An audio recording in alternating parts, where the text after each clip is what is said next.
Good morning बच्चों।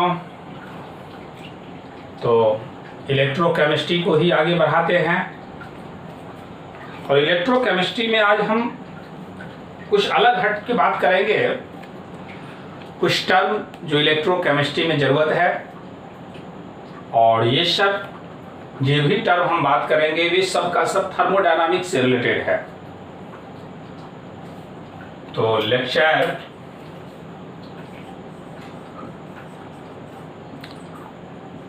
17 होगा, ये पार्ट है इलेक्ट्रो केमिस्ट्री का और ये बात करने जा रहे हैं क्लास 12 के लिए।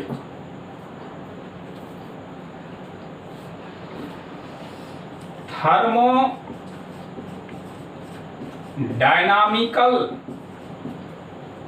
प्रॉपर्टीज। थर्मोडायनामिकल प्रॉपर्टीज वैसा प्रॉपर्टी जो एनर्जी चेंज से रिलेटेड हो, वैसा प्रॉपर्टी जो एनर्जी चेंज से रिलेटेड हो उसको ही हम लोग कह देंगे थर्मोडायनामिकल प्रॉपर्टीज। और energy means heat, energy change means किसका चेंज? हीट का चेंज। तो energy change study in thermochemistry. Thermochemistry में हम किसका स्टडी करते हैं? एनर्जी चेंज का स्टडी करते हैं। और एनर्जी किस रूप में चेंज होता है? तो हीट के रूप में चेंज होता है। Heat is a form of energy. तो हम लोग जो भी आज बात करेंगे ये थर्मोडायनामिकल प्रॉपर्टीज, और थर्मोडायनामिकल प्रॉपर्टीज मींस थर्मोकेमिस्ट्री, और थर्मोकेमिस्ट्री में हम लोग एनर्जी चेंज का स्टडी करेंगे। और एनर्जी मतलब heat, heat is a form of energy. तो सबसे पहला बात करें सिस्टम। सिस्टम कुछ टर्म है, उस टर्म से रिलेटेड बात करेंगे जिसमें सिस्टम। सिस्टम क्या है पहले इस बात को समझ लें। यदि हम अभी आप लोगों को समझा रहे हैं, कुछ ये बोर्ड पे बात कर रहे हैं इतना एरिया में, तो ये मेरे लिए क्या बन गया? सिस्टम बन गया। और इस बोर्ड से बाहर जो भी पार्ट होगा उसका नाम सराउंडिंग होगा। और सिस्टम और सराउंडिंग दोनों मिल करके क्या बन जाता है? यूनिवर्स। हम एक गिलास पानी लेते हैं तो ये भी एक गिलास पानी जो है मेरे लिए क्या हो गया? सिस्टम हो गया। हम इंडिया में रह रहे हैं, इंडिया मेरे लिए क्या हो गया? सिस्टम हो गया। मतलब एक वैसा स्पेसिफाइड एरिया, एक वैसा लोकेटेड एरिया जहां पे हम स्टडी करें, चाहे वे फिजिकल स्टडी हो या केमिकल स्टडी हो, तो उसको ही किस नाम से जाना जाता है? सिस्टम के नाम से जाना जाता है। It is the selected part of universe. यानी सपोज कीजिए जो यहाँ पे हम क्या कर रहे हैं? स्टडी कर रहे हैं, स्टडी अबाउट हीट चेंज। किसका स्टडी कर रहे हैं? हीट चेंज का। तो ये मेरे लिए क्या बन गया? सिस्टम। इसको हम किस नाम से जानेंगे? सिस्टम के नाम से जानेंगे। और सिस्टम के बाहर ये जो लाइन दे रहे हैं, दिखाई दे रहा है आपको, उस लाइन से बाहर वाला को हम लोग किस नाम से जानेंगे? सराउंडिंग। और ये सिस्टम हो गया और ये सराउंडिंग हो गया, इसलिए हम सिस्टम कर रहे हैं क्योंकि एक लाइन आप देख रहे हैं और ये लाइन जो कहलाएगा वे किस नाम से, तो बाउंड्री के नाम से जाना जाएगा। ये जो लाइन है वे कहलाएगा बाउंड्री। क्लियर हो गया बात। जो जितना पार्ट का हम स्टडी करें, चाहे कोई भी पार्ट हो, चाहे फिजिकल हो या केमिकल, जितना का हम स्टडी करते हैं उसको सिस्टम कहा गया है। सिस्टम के बाहर जो भी होगा वे सब का सब किसके अंदर आएगा, सराउंडिंग के अंदर आएगा। सिस्टम और सराउंडिंग के बीच एक सेपरेटर होता है, ये सेपरेट करने वाला है, जिसको किस नाम से जाना जाएगा, बाउंड्री के नाम से जाना जाएगा। तो सिस्टम प्लस सराउंडिंग ये दोनों मिलकर के किस नाम से जाना जाता है, यूनिवर्स के नाम से जाना जाता है। तो क्लियर हो गया सिस्टम क्या है, यानी जहां पे हम स्टडी करें वे मेरे लिए क्या हो गया, सिस्टम हो गया। और जितना स्टडी है पोर्शन को छोड़ करके बाहर जो भी दिखाई पड़ रहा है वे सब का सब सराउंडिंग कहलाएगा। सिस्टम और सराउंडिंग में एक वॉल होगा, ये बाउंड्री कहलाएगा।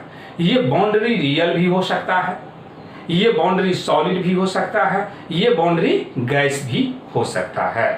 अब कैसे आप कहेंगे जो ये बाउंड्री रियल, ये इमेजिनरी, ये सॉलिड, ये गैस होता है। सपोज कीजिए आप कुछ दूरी पे कुछ लकड़ी को जला दिए, कुछ मटेरियल को जला दिए, क्या लॉन्ग डिस्टेंस पे आपको हीट का फीलिंग होता है? नहीं, ऐसा नहीं होगा। इसका मतलब उस बीच में कोई ना कोई क्या है, निश्चित रूप से बाउंड्री है, जो बाउंड्री हम देख नहीं पा रहे हैं। हमको तो दिखाई पड़ रहा है, लाइट वहां से आ रही है, लेकिन हीट वहां तक हम लोगों तक नहीं पहुंच पा रही है। इसका मतलब कोई ना कोई क्या है, बाउंड्री है। तो जब हम बाउंड्री को देख नहीं पा रहे हैं तो उसको कह देंगे imaginary boundary.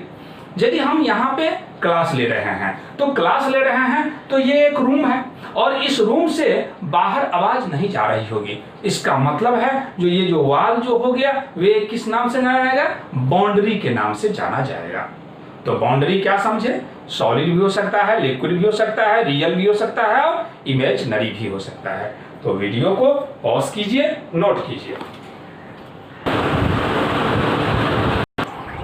Boundary separated between system and surrounding is called boundary. स्पष्ट है, ये एक सिंपल वर्ड है, कोई डिफिकल्ट वर्ड नहीं है। जब भी बाउंड्री का बात हो तो जहां कहीं भी दो के बीच सेपरेटर हो उसको हम लोग क्या कहेंगे, boundary. It may be solid, liquid, gases, real, imaginary. Imaginary मतलब काल्पनिक, रियल मतलब वास्तविक। कंडक्टर, चाहे हीट का हो या इलेक्ट्रिसिटी का। Non conductor. A boundary may be adiabatic, ये स्पेशल टर्म है एडियाबेटिक। जैसे ही एडियाबेटिक कहा जाए तो डज नॉट कंडक्ट हीट। और डाइएथर्मिक, और यदि डाइएथर्मिक कहा जाए तो permit the exchange of heat, या यूं कहें कंडक्ट ऑफ हीट। किसके बीच, between system and surrounding. Surrounding क्या है, तो it is the outside part of system. System के बाहर जो भी आ जाए उसको हम लोग किस नाम से जानेंगे, सराउंडिंग के नाम से जानेंगे। तो हम अब क्या कह सकते हैं, जो system plus surrounding, system plus surrounding दोनों ही मिलकर के किस नाम से जाना जाता है, तो यूनिवर्स। तो तीन टर्म आपको क्लियर हो गया, सिस्टम, सराउंडिंग और यूनिवर्स। मतलब हम जहां कहीं भी थर्मोडायनामिकल प्रोसेस का बात करेंगे, हीट चेंज का बात करेंगे, ये मेरे लिए सिस्टम हो गया।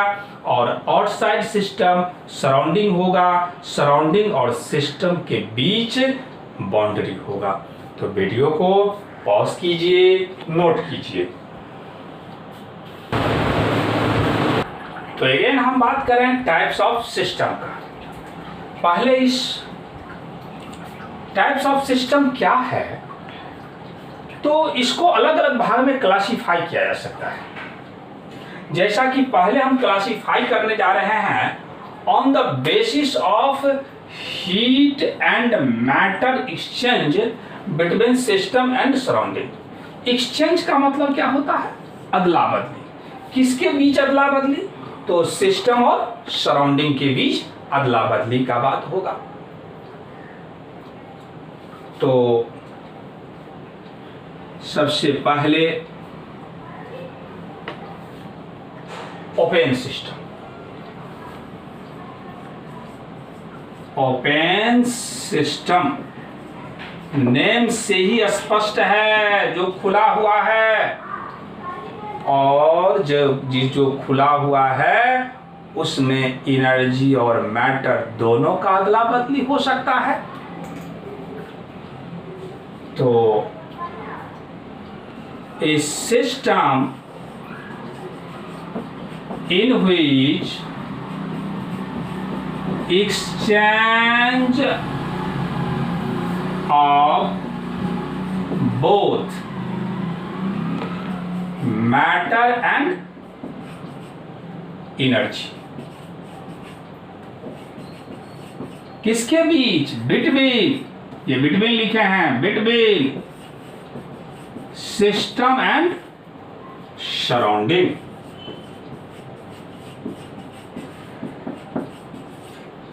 एक वैसा सिस्टम जिसमें एनर्जी और मैटर दोनों का अदला बदली हो, दोनों का एक्सचेंज हो।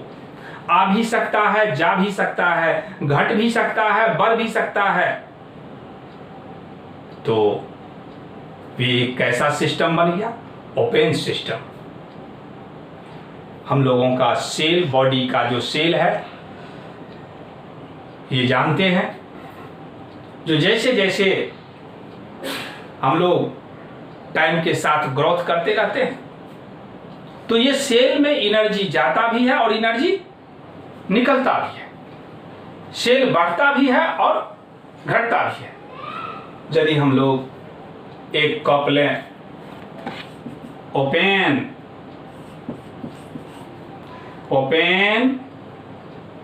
हॉट कप ऑफ टी, यदि हम ओपन कप में गर्म चाय रखें तो क्या वे लॉन्ग टाइम तक गर्म ही रहेगा? ऐसा नहीं हो सकता। तो ये जो एक सिस्टम है, वे किस तरह का सिस्टम है?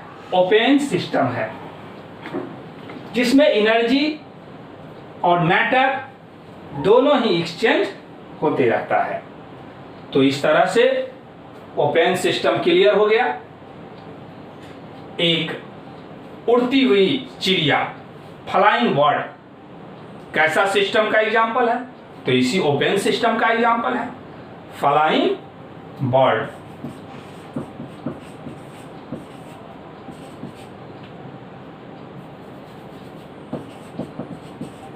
ह्यूमन एक ओपन सिस्टम का एग्जाम्पल है। दूसरा टर्म है क्लोज सिस्टम। क्लोज सिस्टम एक वैसा सिस्टम जिसमें मैटर का एक्सचेंज ना हो लेकिन एनर्जी का एक्सचेंज हो, तो उसको हम लोग कह देंगे close system. A system in which exchange of only, तो क्लोज सिस्टम एक वैसा सिस्टम जिसमें एनर्जी का तो एक्सचेंज हो लेकिन मैटर का एक्सचेंज नहीं हो। जैसा कि हम लोग कुकर, खाना जो बनाते हैं, उसमें चावल ज्यों का त्यों रहता है, लेकिन कुछ देर के बाद चावल हम लोगों को क्या हो जाता है? ठंडा। आइसोलेटेड सिस्टम जिसमें ना एनर्जी का चेंजिंग हो और ना ही मैटर का, यानी ज्यों का त्यों रहे। लेकिन ये मत समझ लें जो बहुत लॉन्ग टाइम तक ऐसी बात होगा, ऐसा नहीं, क्योंकि कोई भी मैटर 100% आइसोलेटेड संभव नहीं है। तो तीनों ही सिस्टम क्लियर हो गया। ओपन सिस्टम जिसमें मैटर और एनर्जी दोनों का एक्सचेंज हो, किसके साथ? सिस्टम और सराउंडिंग के बीच। क्लोज सिस्टम जिसमें केवल किसका चेंजिंग होगा? हीट का, मैटर का नहीं होगा। आइसोलेटेड सिस्टम जिसमें किसी का भी चेंजिंग ना होगा, ना एनर्जी का और ना ही मैटर का। एनर्जी कहा जाए तो हीट समझ लें। तो वीडियो को पॉज कीजिए, नोट कीजिए।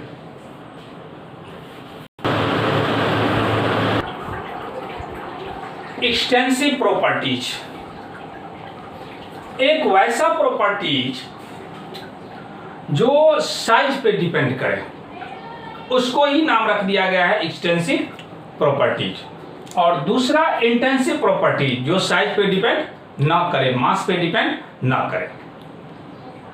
यदि हम लोग वॉल्यूम कहते हैं तो वॉल्यूम डिपेंड करता है जो कितना मास है। यदि हम 1 kg चीनी ले तब और 4 kg चीनी ले तब, पोलोथीन में जो स्पेस रखने का क्षमता है वे अलग हो गया। तो ये जो वॉल्यूम है वे किस पर डिपेंड किया? मास पर डिपेंड किया, साइज पे डिपेंड किया। तो इसीलिए ये वॉल्यूम कैसा प्रॉपर्टीज हो जाएगा? Extensive properties. एक्सटेंसिव प्रॉपर्टीज को ऐड किया जा सकता है, सबट्रैक्ट किया जा सकता है। इंटेंसिव प्रॉपर्टीज जो साइज से, मास से इंडिपेंडेंट हो। सपोज कीजिए आप एक गिलास जूस लिए, कुछ मिठास लग रहा है, स्वीटनेस लग रहा है। आप क्या कीजिए, उस एक गिलास जूस को आधा गिलास जूस कर दीजिए, आधा गिलास को सेपरेट कर लीजिए, हटा लीजिए और फिर आप उसको टेस्ट कीजिए, क्या मिठास आपको बदल जाता है, घट जाता है? तो ऐसा कतई नहीं होगा, मिठास में कोई चेंजिंग नहीं होगा। तो ये जो मिठास है, ये जो स्वीटनेस है, ये किस टाइप का प्रॉपर्टीज हो गया? Intensive properties. यदि मास पे डिपेंड करता तो जैसे ही हम जूस को हाफ किए, आधा किए, तो पहले जितना मिठास लग रहा था उससे मिठास क्या होता? कम होता। लेकिन ऐसी बात नहीं है। तो इस तरह के प्रॉपर्टीज को हम क्या कहेंगे? Intensive properties. ये जो एक्सटेंसिव प्रॉपर्टीज है, मास, वॉल्यूम, ये बात तो जानते हैं। लेकिन यहाँ एक टर्म आया enthalpy, internal energy, entropy, gives energy. ये सब का सब आप समझें जो एक्सटेंसिव प्रॉपर्टीज है, याद रखें जो एक्सटेंसिव प्रॉपर्टीज है, इसके बारे में हम एक्सप्लेनेशन देंगे। Intensive properties, density. यदि हम लोग एक बूंद वाटर लेते हैं, एक ड्रॉप वाटर लेते हैं, तो उसका डेंसिटी 1 ग्राम पर ml। लेकिन एक बाल्टी वाटर ले लें तो क्या उसका डेंसिटी बदल जाता है? कोई चेंजिंग नहीं होता है। तो डेंसिटी। रिफ्रैक्टिव इंडेक्स, ये एक फिजिक्स का टर्म है, जो जैसे ही हम कोई वेव एक मीडियम से दूसरे मीडियम में जाता है तो अपने पाथ से चेंज कर जाता है। तो चेंज वहां तक करेगा जहां तक उसका मीडियम है। जैसे यहाँ हम बोल रहे हैं और सपोज कीजिए यहाँ कार्बन डाइऑक्साइड भरा हुआ हो, तो यहाँ जो बोल रहे हैं तो इसका स्पीड जो है कार्बन डाइऑक्साइड में जितना होगा पूरे रूम में होगा। फिर सपोज कीजिए आगे जाकर के ऑक्सीजन है तो फिर स्पीड उसका चेंज हो जाएगा, लेकिन पूरे ऑक्सीजन मीडियम में एक जैसा होगा। तो उसी को कहा दिया गया है रिफ्रैक्टिव इंडेक्स। इक्विलिब्रियम कांस्टेंट, इसका भी डिटेल बात करेंगे, जैसा कि स्टार्ट कर दिए हुए हैं इक्विलिब्रियम, फिर हम लोग देंगे उसमें आगे बढ़ाएंगे। अब इक्विलिब्रियम कांस्टेंट में के कहें, के सी कहें, के पी कहें, के एक्स कहें, के ए कहें, के बी कहें, ये सभी का सभी इंटेंसिव प्रॉपर्टीज है। मोलर इंट्रोपी, यहाँ पे इंट्रोपी कहे हैं इंटेंसिव है, सॉरी एक्सटेंसिव है, लेकिन एक टर्म आ गया मोलर। तो जिस किसी एक्सटेंसिव में मोलर टर्म आ जाए वे सब का सब क्या बन जाएगा? इंटेंसिव बन जाएगा। मोलर का मतलब ही हो गया कितने मोल का बात करेंगे? 1 मोल का। और जब 1 मोल का बात करेंगे तो ये तो हमेशा क्या होगा? फिक्स होगा। तो इस तरह से हम लोग जिस किसी में भी मोलर लग जाए वे सब का सब क्या हो जाएगा? इंटेंसिव हो जाएगा। Molar enthalpy, molar volume, gas constant, जैसा कि आर का इस्तेमाल बार बार कर रहे हैं, तो क्या हाइड्रोजन गैस के लिए अलग होता है, ऑक्सीजन गैस के लिए अलग होता है? ऐसा कतई नहीं होता है। सभी गैस के लिए क्या है? कांस्टेंट है, मतलब मास से, साइज से, नेचर से इंडिपेंडेंट है। और उस सभी को हम किस नाम से जानेंगे? इंटेंसिव प्रॉपर्टीज के नाम से जानेंगे। Vapour pressure, specific heat, dielectric constant, E note cell, बहुत ही इंटरेस्टिंग। यानी क्यों हम ये इलेक्ट्रोकेमिस्ट्री में बात कर रहे हैं? क्योंकि ई नोट सेल तो आप देख लिए हैं। ये ई नोट सेल क्या है? आपका इंटेंसिव प्रॉपर्टीज है। सरफेस टेंशन, टेम्परेचर, इटीसी, तो क्लियर हो गया। जो वैसा प्रॉपर्टी जो मास, स्पेस, साइज से इंडिपेंडेंट हो तो वे कहलाएगा इंटेंसिव, और जो इसके ऊपर डिपेंड करे तो उसको कहेंगे एक्सटेंसिव। यदि हम पीएच कहें, आप लोगों को पीएच नाम सुने होंगे। पीएच जैसे वाटर का पीएच 7 होता है, तो एक ग्लास वाटर का पीएच 7, तो बताइए आधे ग्लास वाटर का पीएच कितना होगा? 7 ही रहेगा। इसका मतलब ये कौन सा प्रॉपर्टीज हो गया? Intensive properties. हीट कैपेसिटी, बताइए हीट कैपेसिटी किसके अंदर आ जाएगा? तो हीट कैपेसिटी एक्सटेंसिव प्रॉपर्टीज के अंदर आ जाएगा। क्यों? क्योंकि ये जो 1 kg का आयरन का रॉड ले और दूसरा 4 kg का ले, क्या दोनों में हीट रखने का कैपेसिटी सेम रहता है? तो ऐसा नहीं होगा। यानी हीट क्या कैपेसिटी क्या होगा? अलग अलग होगा। तो उसको हम लोग क्या कह देंगे? Extensive properties. तो टेम्परेचर आपका हो गया इंटेंसिव, लेकिन इसी में हम और आगे जोड़ दें हीट, ये कौन सा प्रॉपर्टीज हो गया? एक्सटेंसिव। तो इस तरह से एक्सटेंसिव और इंटेंसिव क्लियर हो गया। वीडियो को पॉज कीजिए, नोट कीजिए।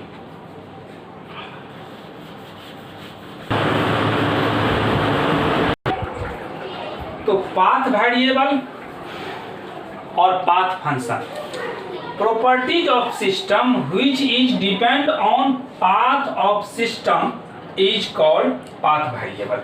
जो पाथ पे डिपेंड करो, जैसा कि हम वर्क, जब भी वर्क बात करते हैं तो आप वर्क फिजिक्स से जानते हैं जो क्या होता है?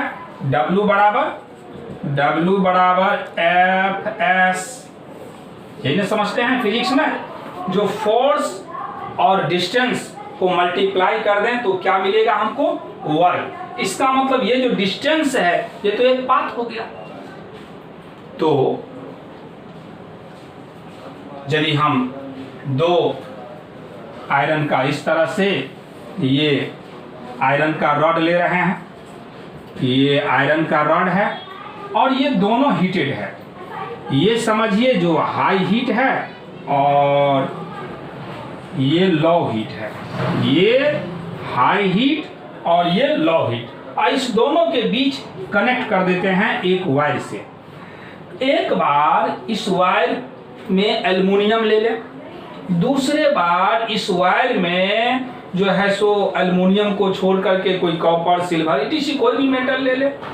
तो ये जो हीट का फ्लो है हाई से लो की तरफ, ये इसके नेचर के ऊपर डिपेंड करता है, पाथ पे डिपेंड करता है। तो इस तरह से याद रखें जो इसके बारे में कौन कौन, हीट और वर्क। हीट और वर्क क्या है? Path variable. दूसरा टर्म है स्टेट वेरिएबल, जो केवल इनिशियल और फाइनल पे डिपेंड करे, पाथ से उसका कोई मतलब नहीं है, तो उसको नाम रख दिया गया है स्टेट वेरिएबल, स्टेट फंक्शन। आप केमिस्ट्री में इतना ही जाने, जो ये 2 टर्म को छोड़ करके, हीट और वर्क को छोड़ करके जो भी आपको मिले सबका सब समझना है स्टेट वेरिएबल है। एग्जाम्पल लिखते हैं, एंथैल्पी, एंट्रोपी, प्रेशर, वॉल्यूम, यानी जो भी नाम लें वे सब का सब क्या हो जाएगा? स्टेट वेरिएबल हो जाएगा। मतलब ये केवल इनिशियल और फाइनल पे डिपेंड करेगा, लेकिन ये जो है वे कैसा सिस्टम है, उसका पाथ क्या है, उसके ऊपर डिपेंड करेगा। तो वीडियो को पॉज कीजिए, नोट कीजिए।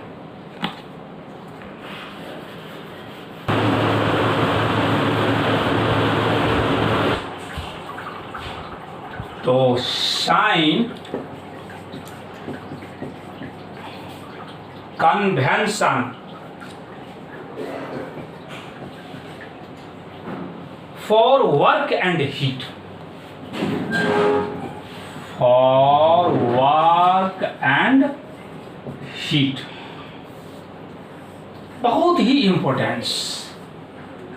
और फिजिक्स और केमिस्ट्री दोनों में कंफ्यूजन, इसलिए ये आज जो हम साइन कन्वेंशन केमिस्ट्री में देने जा रहे हैं, 2-4 रोज आप फिजिक्स में ना देखें ये साइन कन्वेंशन तो आपकी सेहत के लिए अच्छा रहेगा, नहीं तो दोनों में कंफ्यूज कर जाइएगा, नतीजा होगा जो कुछ नहीं मिलेगा। Sign convention, heat absorb by the system, अब तो सिस्टम समझ गए हैं। Heat absorb by the system, यदि सिस्टम क्या करे, हीट को एब्जॉर्ब करे, तो उस सिचुएशन में साइन पॉजिटिव लिया जाता है। यदि सिस्टम, और सिस्टम बताए जो इस तरह का सिस्टम है, इसमें सपोज कीजिए हीट जा रहा है, तो हीट जा रहा है तो इसके लिए हम क्या साइन ले लेंगे, पॉजिटिव। तो यदि heat absorb by the system हम कह रहे हैं तो पॉजिटिव लिया जाएगा, तो हीट रिलीज या heat evolve bye the system कहें तो निगेटिव। हीट रिलीज कहें, रिलीज मतलब निकलना, बाय द सिस्टम यदि कहेंगे तो क्या होगा, निगेटिव। यानी सिस्टम से हीट क्या हो सकता है, निकल सकता है। तो क्लियर हो गया, जो हीट यदि सिस्टम में जाएगा, और जाएगा तो कहां से जाएगा, सराउंडिंग से जाएगा। तो डायरेक्ट ये बात ना कह करके जो हीट एब्जॉर्ब, दूसरे बात कह करके, यानी डायरेक्ट ना कह करके यदि आपसे कहा जाए सराउंडिंग हीट को रिलीज कर रहा है, तो यदि सराउंडिंग हीट को रिलीज कर रहा है इसका मतलब सिस्टम ले रहा है। यदि कहा जाए जो सिस्टम हीट को रिलीज कर रहा है, मतलब कौन ले रहा है, सराउंडिंग ले रहा है। दूसरा टर्म है वर्क, तो work done on the system, work done on the system, या इसी को कहा गया है जैसे ही सिस्टम के ऊपर वर्क होगा तो इन कंप्रेशन। इस बात को समझें, जो यहां पे एक हम सिलेंडर ले रहे हैं, इस सिलेंडर में फ्रिक्शनलेस पिस्टन लगा हुआ है। फ्रिक्शनलेस इसलिए कहते हैं ताकि इस फ्रिक्शन के कारण कोई हीट में चेंजिंग ना आ जाए, इसीलिए बाय कन्वेंशन कह देते हैं फ्रिक्शनलेस। जैसे ही हम इस पिस्टन को डाउनवर्ड भेज रहे हैं, मतलब क्या हो रहा है, ये तो मेरे लिए सिस्टम है, सिस्टम के ऊपर वर्क हो रहा है, तो इसीलिए कह रहे हैं work done on the system. या दूसरे टर्म में क्या कह सकते हैं, देखिए यदि इस पिस्टन को नीचे की ओर तरफ भेजा जाए तो गैस में क्या होगा, कंप्रेशन हो जाएगा, सिकुड़ जाएगा। फाइनली ये जो आपका सिलेंडर है वे पहुंच गए, समझिए यहां पे, और जैसे ही यहां पे तो कंप्रेशन हुआ, तो इसी बात को कहेंगे और इन कंपरेशन, और कंपरेशन में क्या लिया जाएगा, पॉजिटिव। दूसरा work done by the system, work done by the system, ये work done on the system था और ये work done by the system. ऐसा हो सकता है जो ये पिस्टन ऊपर की तरफ जाए और जैसे ही पिस्टन ऊपर की तरफ जाएगा यहाँ पे फिर हम समझा देते हैं, जो सपोज कीजिए ये पिस्टन लगा हुआ है और अब ये पिस्टन क्या होने लगा, ऊपर की तरफ जाने लगा और जैसे ही ऊपर की तरफ जाएगा इसका मतलब इसको कोई ना कोई पुशिंग कर रहा है। ये गैस है तो इसका मतलब गैस में विस्तार हो रहा होगा और गैस में विस्तार तब होगा, एक्सपेंशन तब होगा जब गैस को हीट मिलेगा। तो इस तरह से ये जो जैसे ही ऊपर की तरफ पिस्टन जाए तो हम क्या कहेंगे, work done by the system. और इसी बात को क्या कहेंगे, ये ऊपर की तरफ जा रहा है मतलब एक्सपेंशन हो रहा है, या कह दें इन एक्सपेंशन। और जब इसमें पॉजिटिव तो इसमें क्या हो जाएगा, नेगेटिव। तो ये दोनों बात बहुत ही कंफ्यूजन वाला है, किसके बीच, केमिस्ट्री और फिजिक्स के बीच। इसीलिए अभी एक दो रोज फिजिक्स ना देखें। Heat absorb by the system positive, heat loss by the system negative, work done on the system positive, work done by the system negative. यदि सिस्टम के ऊपर वर्क होगा तो गैस सिकुड़ जाएगा और यदि सिस्टम के द्वारा वर्क होगा तो ये पिस्टन तो ऊपर चला गया और जैसे ही पिस्टन ऊपर चला गया तो ये क्या हो गया, गैस तो पहले की अपेक्षा एक्सपेंड कर गया। वीडियो को पॉज कीजिए, नोट कीजिए।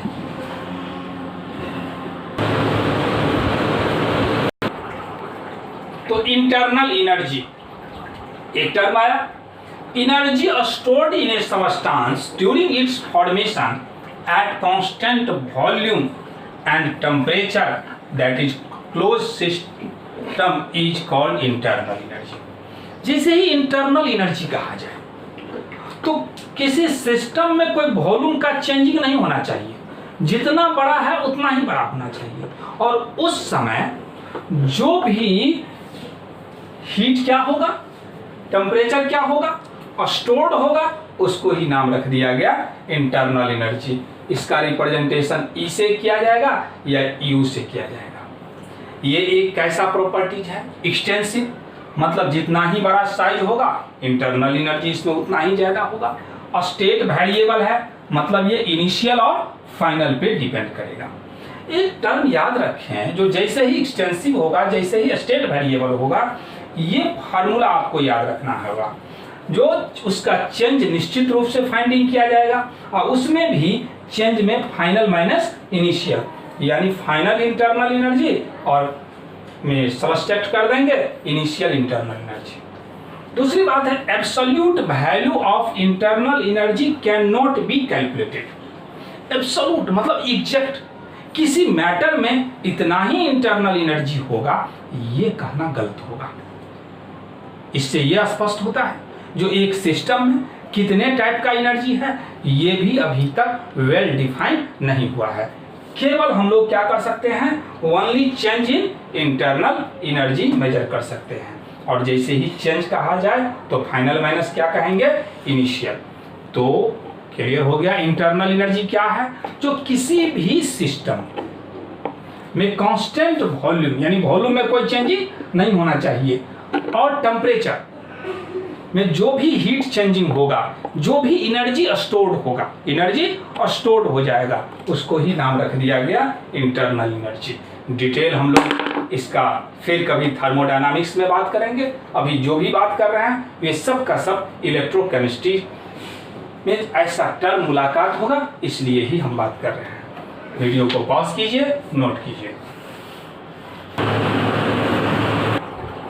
Enthalpy, energy stored in a substance during its formation at constant pressure and temperature, that is कौन सा system, open system, is called enthalpy। इससे पहले इंटरनल एनर्जी बताए, जो energy stored in a system eight constant volume, constant volume पे बात करेंगे तो उसका नाम होगा इंटरनल एनर्जी, और कांस्टेंट प्रेशर पे बात करेंगे तो उसका नाम होगा इंथैल्पी।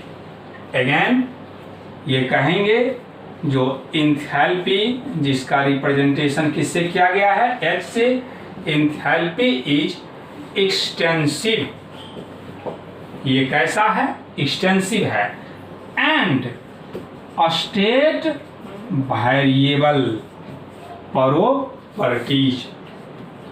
और जैसे ही ये दोनों टर्म आ जाए तो हम समझेंगे उसका एब्सोल्यूट कैलकुलेशन नहीं होगा, यानी their absolute value can not be calculated, इसका एब्सोल्यूट वैल्यू का कैलकुलेशन संभव नहीं है।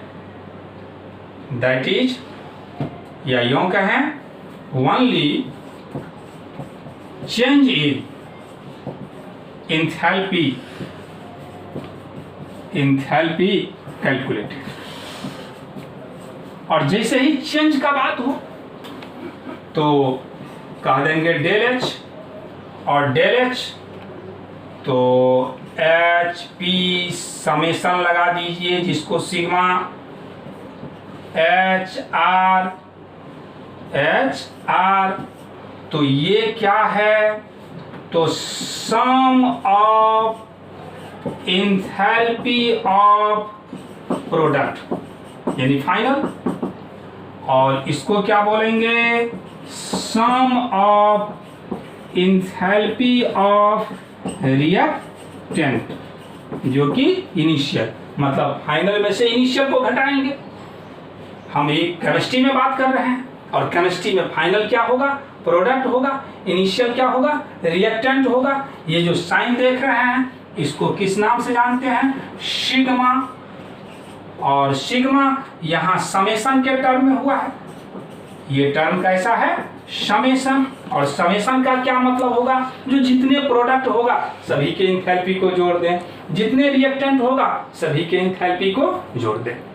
तो सबसे खास बात ये जो अभी बात कर रहे हैं वे आप समझ लें, जो डिफिनीशन क्या है, यानी इंथैल्पी किसे कहते हैं, तो energy stored at constant pressure, temperature तो दोनों में ही कांस्टेंट है, तो energy stored at constant pressure is called enthalpy, और energy stored at constant volume is called internal energy. Change जैसे ही बात करेंगे तो दोनों में फाइनल माइनस इनिशियल। वीडियो को पॉज कीजिए, नोट कीजिए।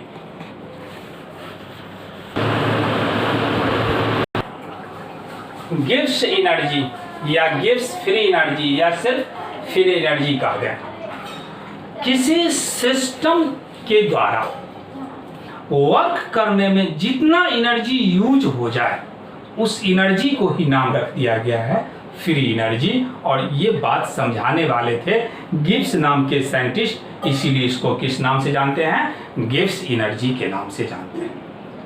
किसी भी सिस्टम के द्वारा जितना एनर्जी क्या हो जाए, वर्क को होने में लग जाए, उसको ही कहा गया है Gibbs energy, Gibbs free energy.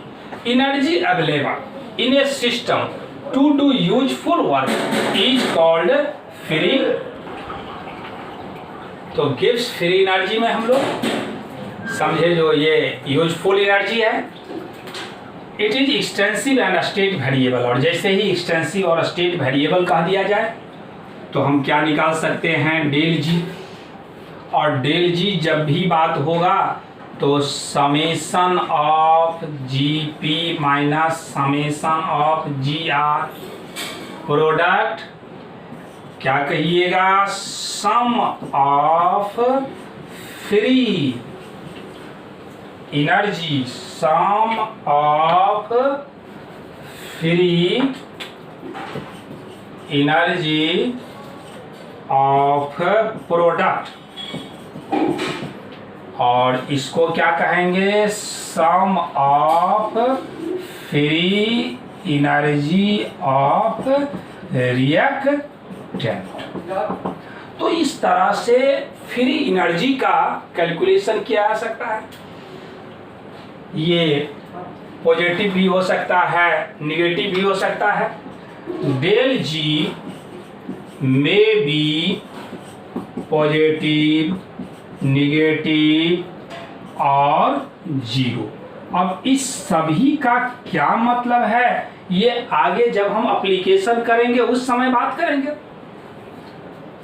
तो इस तरह से आज जितना भी बेसिक टर्म हमको इलेक्ट्रोकेमिस्ट्री में जरूरत होगा, और ये सब का सब 12th हो, कंपटीशन हो, सभी में लिया जाता है। जहाँ तक सवाल है इस पर न्यूमेरिकल बनाने का, तो आपको घबराना नहीं है, इस पे न्यूमेरिकल भी बात करेंगे हम, इसका अपना सेपरेट टॉपिक में। तो बस आज के लिए इतना ही।